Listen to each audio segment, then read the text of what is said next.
Having a properly functioning rear window is critical to the enjoyment and utility of the first and second generation Toyota 4Runners. In this video, I'll show you how I got my rear window working again by disabling the rear wiper blade and bypassing the wiper blade position interlock. When the position sensor on your rear wiper quits working, it'll make it where your window won't go down with either the key or the button in the center console. A quick Google search will inform you that if you manually set the wiper blade into its seated position, that sometimes it'll get your window where it'll work again. For me, this did not work, so I did the next phase where you actually turn on the rear wiper and try to let it seat itself. Unfortunately, if you use your rear wiper while the position sensor is inoperable, you get into this position where every time you turn the ignition on, your wiper starts running. And it just hunts aimlessly for its ending position. And this just drives me crazy. And despite trying to run the wiper blade through a cycle to seat itself, I still have zero functionality. But what did happen on the key is when I turned the key to lower the window, now the wiper moves. Since I have control over the wiper, I'm going to go ahead and put it up in its upright and locked position and get it out of the way nice and tidy before I disable it. What I'm about to show you is the simplest and fastest way to get your rear window functional again. And it only requires the most basic of tools. So what you need to do is crawl into the back of your 4Runner, and you're going to pry this little piece of plastic trim down. This covers up the rear wiper motor and it has about 8 or 10 clips on it that you just pull straight down. Just be careful doing this so you can get everything put back together and looking nice when you're done. There's the last clip.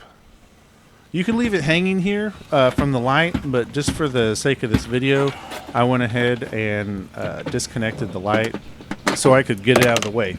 With this panel removed, you have good access to the rear wiper motor and all of its connections, also the tweeters and the dome light back here. So this is zoomed in onto the main connection for the wiper motor. If you unplug it, that'll disconnect the motor and make it inoperable. It won't, however, get it going, get your rear window going again. For this, you have to take the blue, the green, the blue and the green wires, and complete the circuit with these two wires with a little jumper. And then go ahead and tuck it out of the way. This will return full functionality of the window to you. However, your wiper motor will no longer work.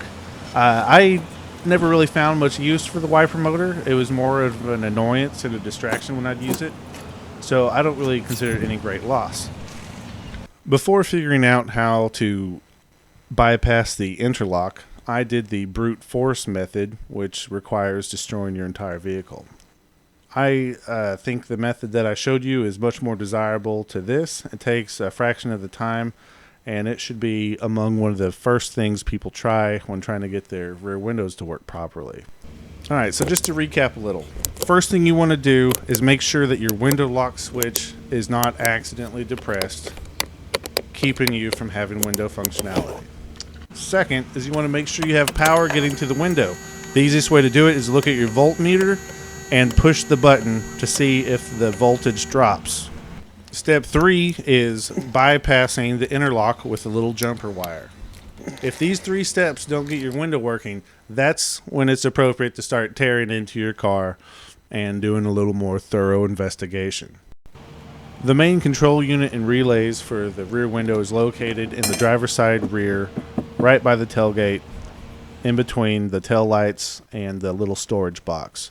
If you have to go so far as to actually access the relays, I would suggest that you read a write-up from the Huttash website titled Back Window Relay Fix. This was published way back in 2008, and I would consider this to be required reading for anyone that will be looking to do this project.